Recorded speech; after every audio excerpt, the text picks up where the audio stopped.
ओम श्री परमात्मने नमः।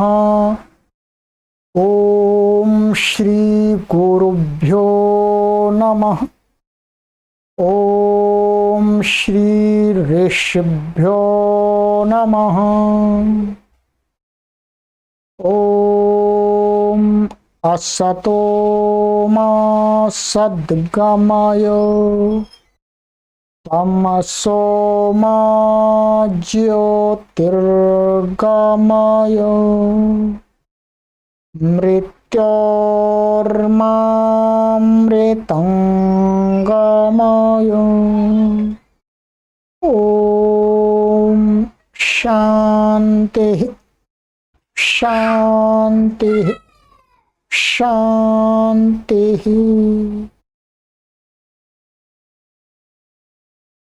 सर्वेभ्यो नमः। देववाणी संस्कृतं यूट्यूब चलदृश्यं प्रति भवतां भवतीनां च हार्दं स्वागतम्। मित्रों,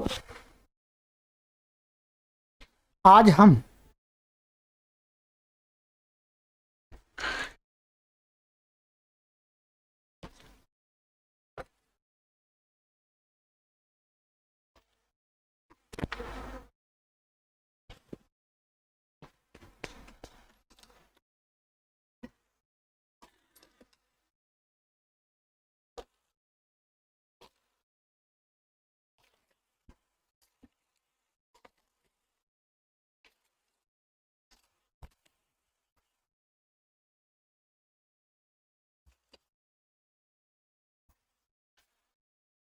थोड़ा पेन इधर उधर खो गया था तो मिल गया है, डिस्टर्ब हुआ है, कोई बात नहीं मित्रों। आज हम इस अष्टाध्यायी भाष्य प्रथमावृत्ति ही द्वितीय अध्याय प्रथम पाद समास प्रकरण की लाइव कक्षा संख्या 10 को पढ़ेंगे मित्रों। 9 कक्षा मैंने आपको पढ़ा दी है और आज 10वीं कक्षा को पढ़ेंगे। चलिएगा, गत कक्षा में मैंने आपको कुछ सिद्धि कराई थी। मुख्य रूप से आपको एक तो ये कराया था मैंने, अधिस्त्री और अधिकुमारी के संबोधन सहित 8 विभक्तियों में कितने रूप बनते हैं ये बता दिया था मैंने आपको, ठीक है।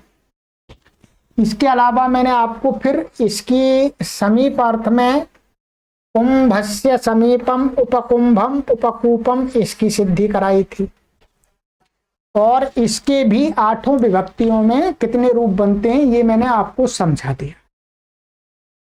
फिर मैं आपको आज बता देता हूं मोटा मोटा ह्रस्वकारांत अव्ययी भाव समास को छोड़ करके अन्य वर्ण यदि अंत में आ रहे हैं तो उनका एक जैसा ही रूप रहता है 8 विभक्तियों में और 3 वचनों में। परंतु जो अकारांत अव्ययी भाव समास होता है उसमें थोड़ा अंतर होता है, ठीक है। कल मैंने आपको ये बताया था, देखिएगा एक बार मोटा मोटा मैं आपको करा रहा हूं, ये सिद्धि सब करा दिया। आप देखेंगे अधिस्त्री ये क्या है, ह्रस्वकारांत शब्द बन गया है, तो सब जगह ये क्या बन रहा था, एक जैसा ही रूप बन रहा था, ठीक है। परंतु ये ध्यान देंगे मित्रों, ये ध्यान देने वाली बात है, एक जैसा बनने पर भी इन सब का अर्थ अलग अलग होता है। अर्थ अलग अलग होता है, इस बात को कौन जान सकता है?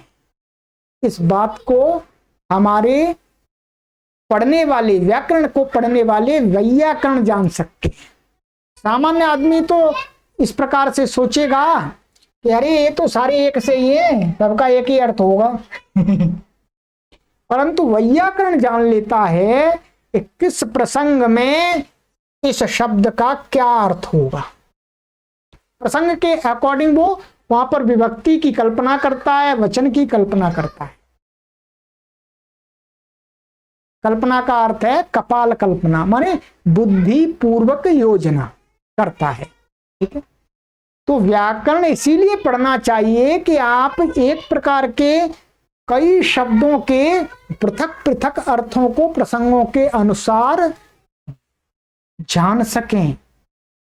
जो व्याकरण नहीं पढ़ते ना तो वो गीता के श्लोकों का सही अर्थ लगा सकते हैं, ना वेदों के मंत्रों का सही अर्थ लगा सकते हैं, ना उपनिषदों के श्लोक और गद्य भाग का सही अर्थ लगा सकते हैं, अर्थात संस्कृत की किसी भी सामग्री का सही अर्थ नहीं लगा सकते हैं। इसीलिए हम कहते हैं कि संस्कृत के जो मूल ग्रंथ हैं उनका सही अर्थ आपको वही बता सकता है जिसने पाणिनीय व्याकरण को पढ़ा है। पाणिनीय व्याकरण से अनभिज्ञ व्यक्ति जो अपने उपदेश के माध्यम से अर्थों को बताते हैं वो अर्थ संशय युक्त होता है, क्लियर नहीं होता है। इसलिए आप व्याकरण पढ़ रहे हैं, वैयाकरण बनने की तैयारी कर रहे हैं, तो आपके द्वारा संस्कृत के बताए हुए शब्दों के अर्थ प्रामाणिक माने जाएंगे। आप दावे के साथ में कह सकेंगे कि हाँ इसका यही अर्थ है। दूसरा व्यक्ति नहीं कह सकता, दूसरा व्यक्ति से तो कोई टकरा जाएगा तो ठीक है जी हमने तो वहां देखा था इसलिए बोल दिया था। ठीक चलिएगा। और दूसरा मैंने आपको बताया था ये फिर उपकुंभका। उपकुंभका था हमारे पास में,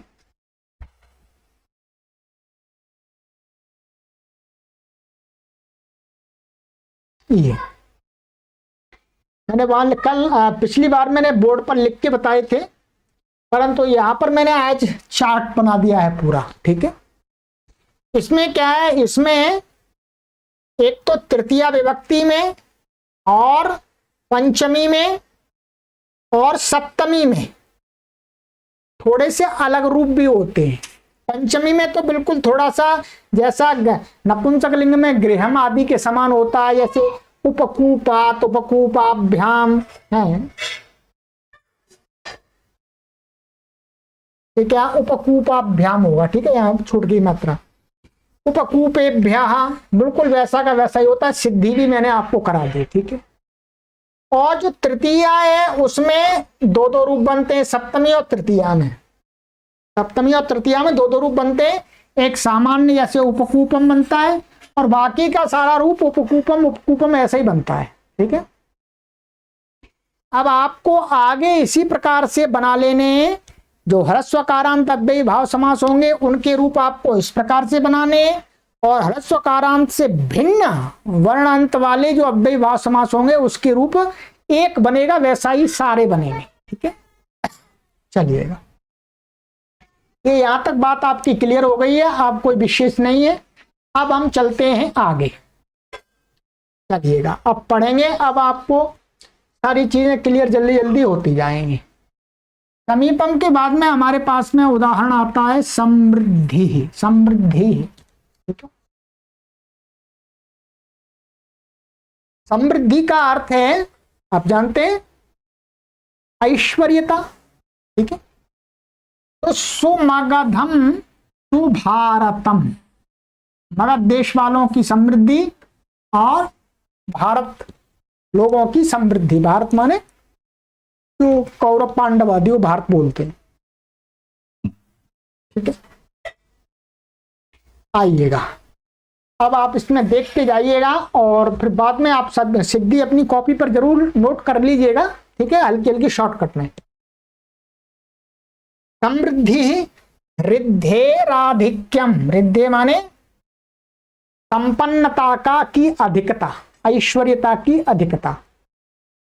मगधानाम समृद्धि सुमगधम, मगधानाम माने मगध देश में रहने वाले लोगों की समृद्धि माने ऐश्वर्य की अधिकता सुमगधम कही जाती है। आप देखिए इसका ये तो हो गया लौकिक विग्रह, हमने अर्थ प्रदर्शनार्थ कर दिया। ये होगा आपका अलौकिक विग्रह। क्या होगा? अलौकिक विग्रह। अलौकिक विग्रह क्या होगा? मगध आम सु सुम, ऐसा ही होगा। सु यहाँ समृद्धि के अर्थ में सुप्रयोग हो रहा है सु अव्यय, ये हो गया पूर्वत समास हो जाएगा। सारा कुछ पूर्वत कर लीजिएगा, लुक आदि करके और उपसर्जन संज्ञा आदि होकर के, प्राकृतिक संज्ञा होकर के, स्वादि उत्पत्ति करके क्या करेंगे आप? बिल्कुल उपकुंभम के समान आपको बनाना है। अब मैं पूरा नहीं बताऊंगा, ठीक है, क्योंकि ये जो शब्द है ये मगध ह्रस्वकारांत है, इसलिए पूरा उपकूपम उपकुंभम के समान सिद्धि बनेगी, ठीक है। तो मुख्य था वो मैंने आपको यहां दिखा दिया। अब आप इसके जो रूप चलाएंगे वो कैसे चलाएंगे, ध्यान देंगे। इसके रूप भी ऐसे ही चलेंगे, बिल्कुल ऐसे ही चलेंगे, जैसे इसके चले हैं उपकूपम के, वैसे ही उसके रूप चलेंगे, ठीक है। माने वैसे ही का मतलब ये नहीं कि बिल्कुल उपकूपम बन जाएगा इसी प्रकार से चलेंगे, ठीक है। चलिए, तो ये तो आपका हो गया सुमगधम, ठीक है।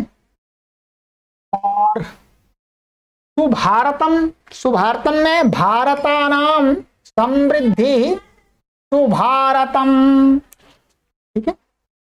माने भारत माने जो कौरव पांडव लोग हैं उनकी समृद्धि माने ऐश्वर्य का अधिकता, ऐश्वर्य की अधिकता। भारत आम सु सु और पूर्वत सर्वम, पूर्वत माने जैसा हमने उपकुंभ में किया था वैसे ही सब कुछ कर लेना, ठीक। तो क्या बन जाएगा? सुभारतम, इसका भी वैसे ही रूप चलाइएगा पूरा 24 रूपों 24 शब्दों में, ये हो गया। अब आ जाइएगा, अब हमारा जो उदाहरण है वो है आपका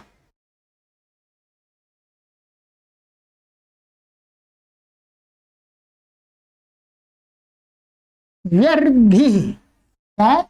व्यर्धि, व्यर्धि का अर्थ होता है संपन्नता का अभाव, अभाव हो जाए, ठीक है। मगधानाम व्यर्धि दुर्मगधम दुर्गवदिकम, ठीक है। मैं दुर्मगधम माने मगधों की संपन्नता का अभाव, गरीबी कह सकते हैं। ऐसे दुर्गवदिकम, तो गवदिका लोग हैं उनके, उनकी संपन्नता का अभाव चलिएगा।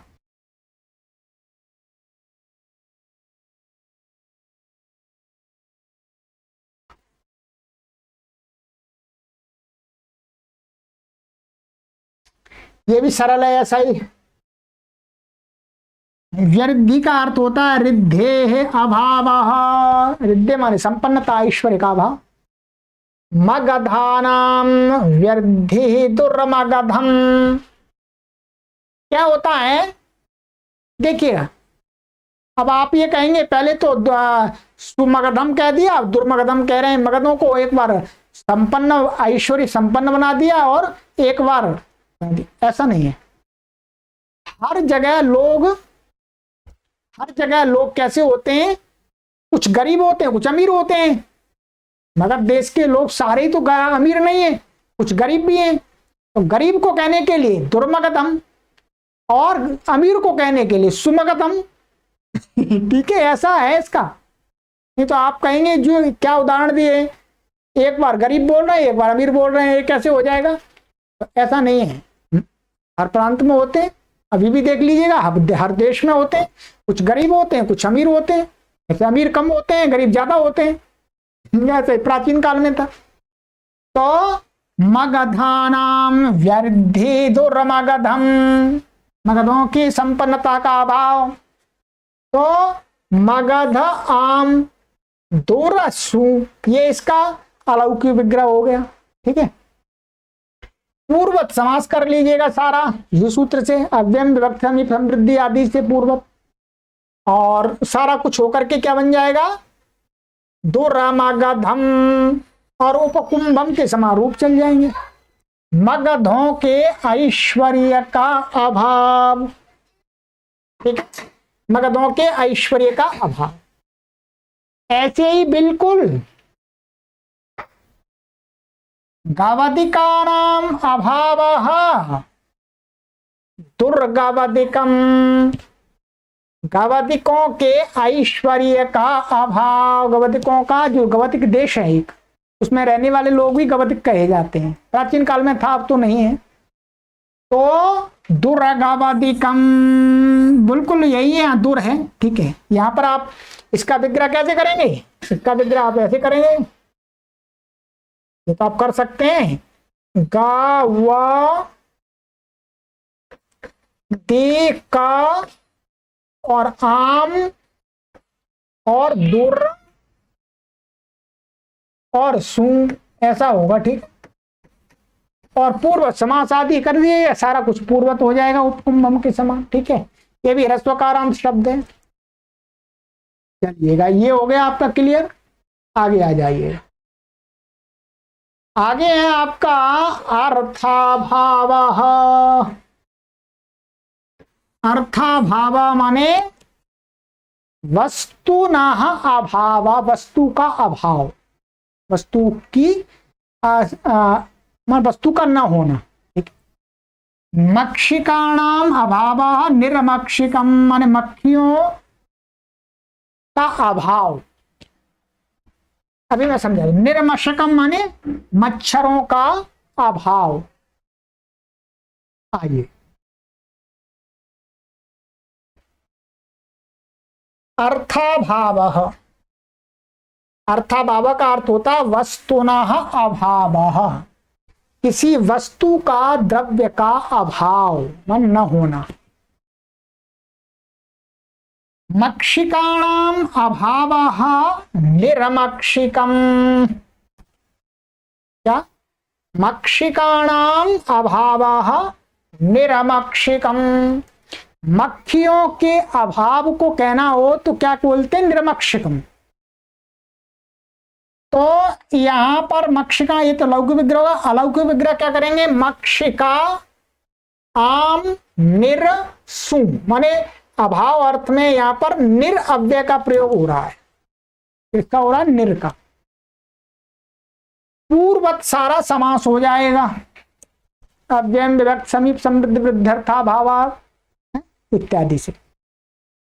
यहां पर जो विशेष होगा वो मैं बता रहा हूं आपको, ध्यान से सुनिएगा। ठीक है, अब आपका क्या बन जाएगा? ये हट जाएगा और क्या स्थिति रह जाएगी? मक्षिका निर, ऐसा रह गया।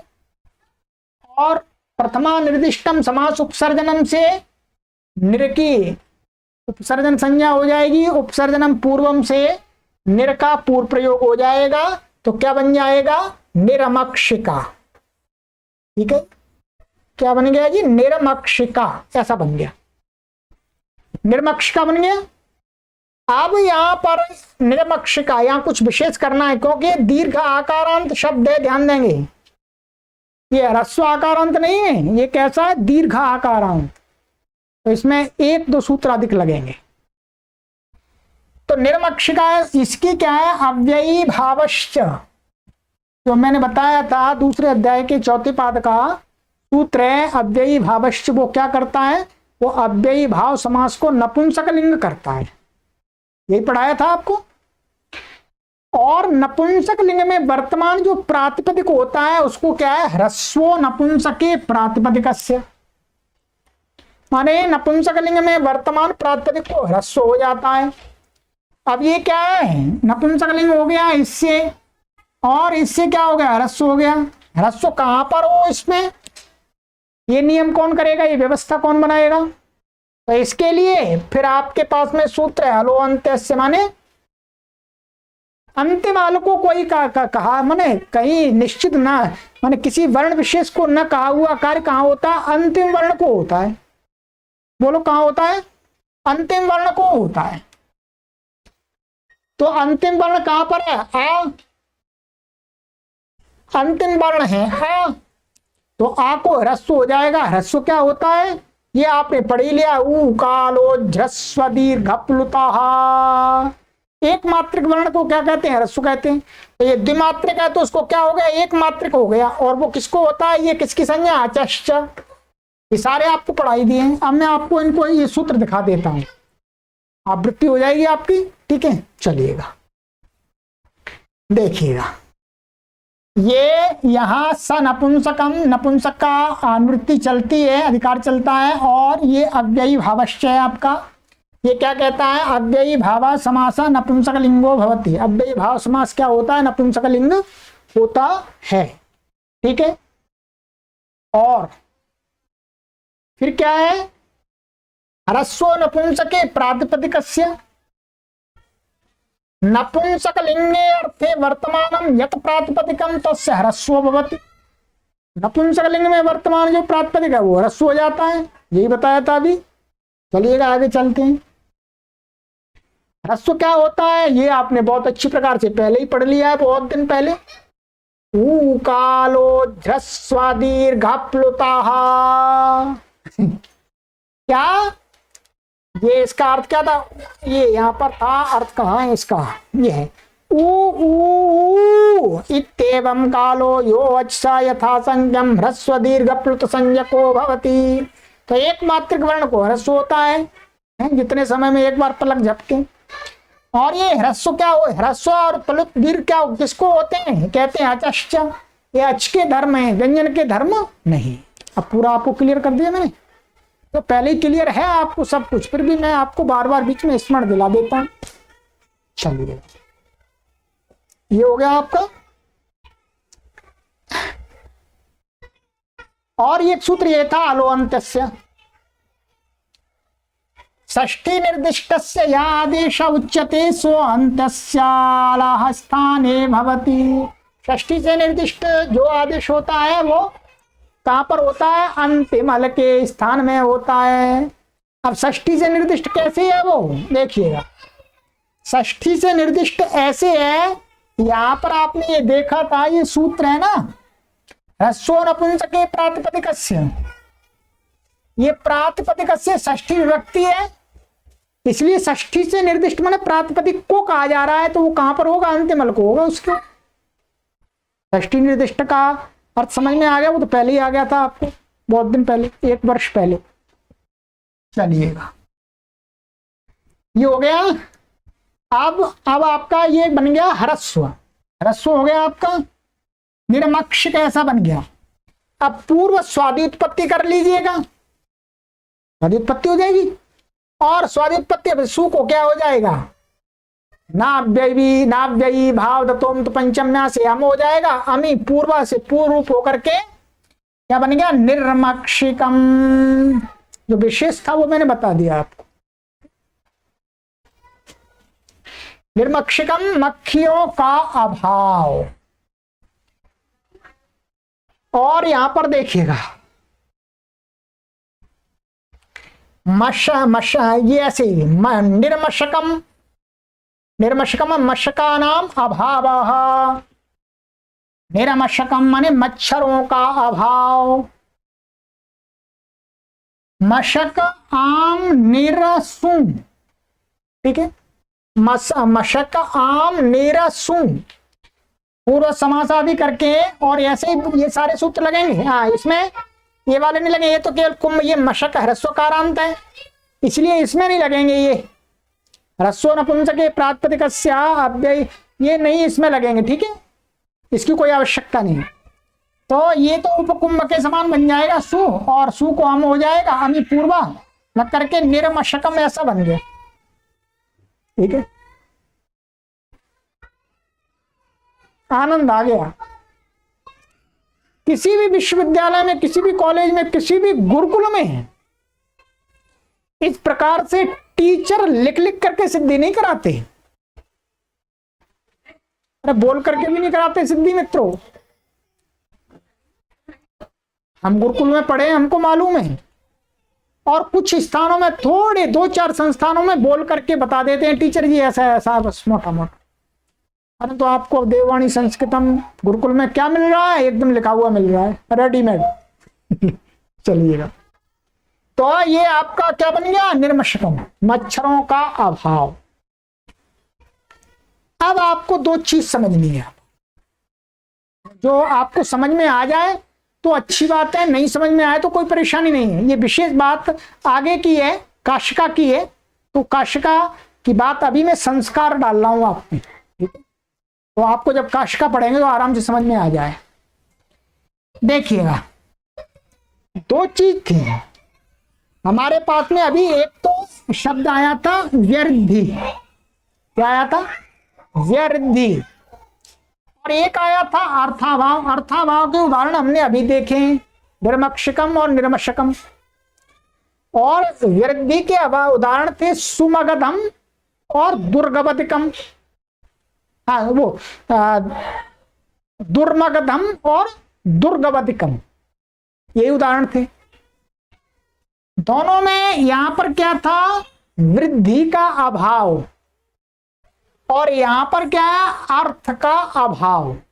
दोनों में अभाव अभाव तो है, परंतु इस फर्क को, इस अंतर को आप कैसे समझेंगे, ये ध्यान दीजिएगा। इन दोनों में, दोनों के उदाहरण में आपको एक चीज ये समझ लेनी है कि जो अर्थाभाव के उदाहरण हैं, इसमें तो किसी वस्तु की अभावता को दिखाया जा रहा है। क्या? किसी वस्तु की अभावता को दिखाया जा रहा है। और जो व्यर्धी वाले उदाहरण हैं, उसमें किसी पदार्थ की, किसी वस्तु के अभाव को नहीं दिखाया जा रहा, अभाव को नहीं, वहां अभाव से न्यूनता को दिखाया जा रहा है, किसी शून्यत्व को नहीं दिखाया जा रहा। इसको आप कैसे समझते हैं? इसको ऐसे समझना चाहिए कि रिद्धे है विगमः वृद्धि। इसका जो वृद्धि अर्थ की व्युत्पत्ति करते हैं तो रिद्धे है विगमः, माने संपन्नता का अभाव। क्या उदाहरण था आपका? ये था दुर्मगधम।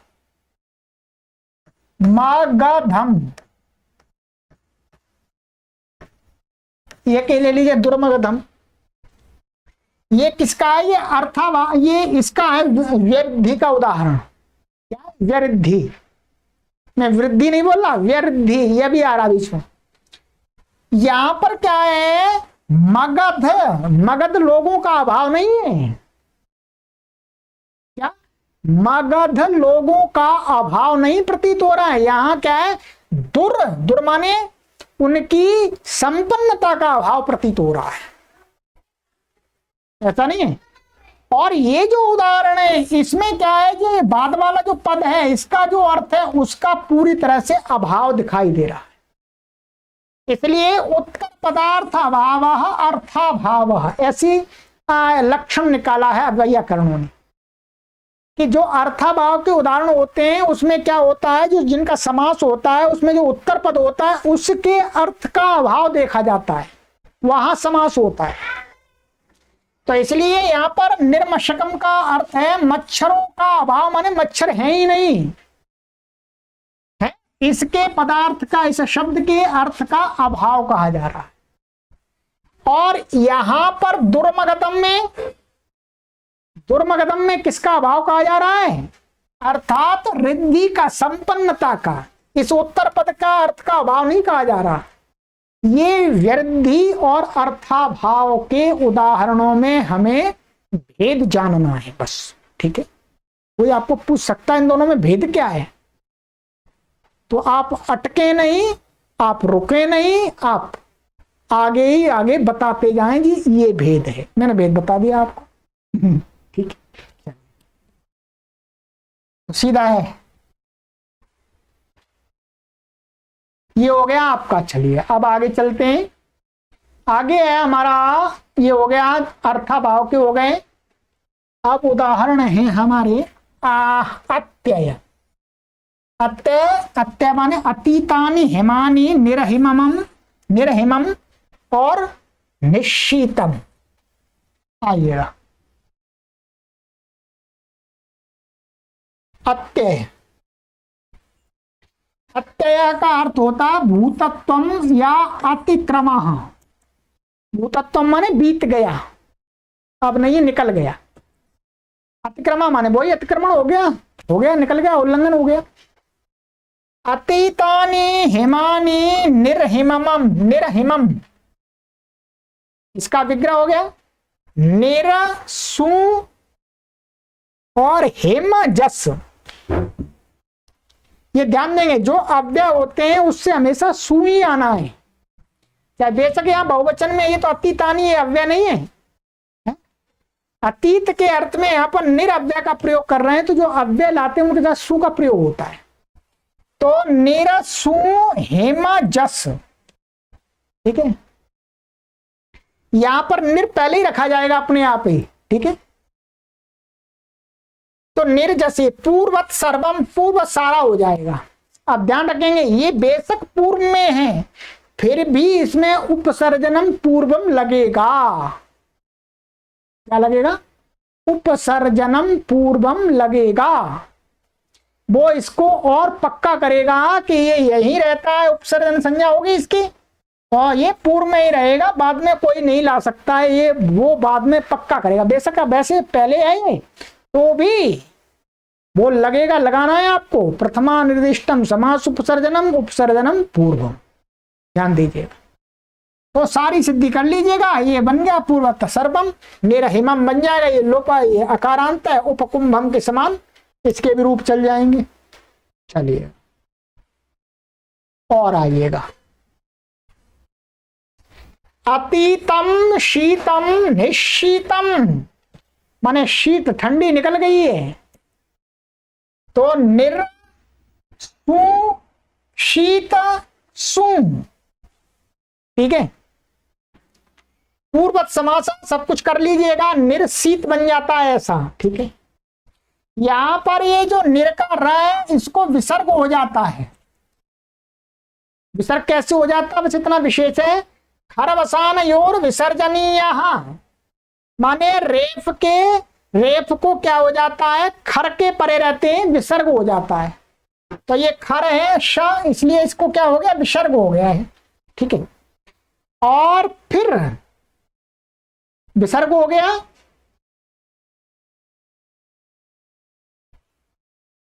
फिर क्या होता है, विसर्जनीय से साहा, क्या विसर्जनीय से साह से फिर इसको क्या हो जाता है, फिर इस विसर्ग को सा हो जाता है, ऐसा ध्यान दीजिएगा। ये सूत्र से ये 8-3-15 है और ये 8-3-34 है।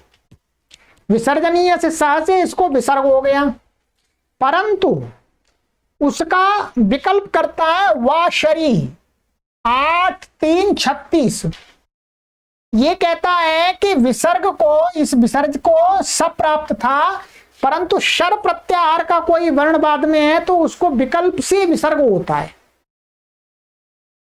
विकल्प से स होता है, अर्थात पक्ष में विसर्ग रह जाता है। तो इसने क्या कर दिया, विकल्प से यहां इसको विसर्ग ही रहने दिया, तो विसर्ग रहने दिया तो निश्चित बन गया। ये ना सूत्रों को आप देख लीजिएगा, ये मैंने आपको समझा दिया, यही अर्थ है। ये हो गया आपका। और निश्चितम, ये बन गया निश्चितम। ऐसे ही आपका दूसरा उदाहरण क्या था, निर्हिमम बन गया, निश्चितम बन गया, बस ये दोनों बन गए आपको उदाहरण, दो ही तो थे, ठीक है। चलिएगा, तो आज की कक्षा में आप इतना अभ्यास कीजिएगा, जो मैं करा तो और भी अधिक सकता हूं, परंतु पहले आपको थोड़ा प्रैक्टिस भी तो करनी पड़ेगी, ठीक है। तो हमने आपको सिद्धि करा दी, कहां तक करा दी, यहां तक सिद्धि करा दी, अत्यय की सिद्धि करा दी है, ठीक है। कोई कठिनाई हो तो आप पूछ सकते हैं, जो कक्षा चलती है शंका समाधान की नियमित समय पर, उसमें पूछ सकते। तो चलिएगा मित्रों, परिश्रम पूर्वक पढ़ते रहिएगा, आगे की कक्षा में मिलते हैं। सर्वेभ्यो नमः।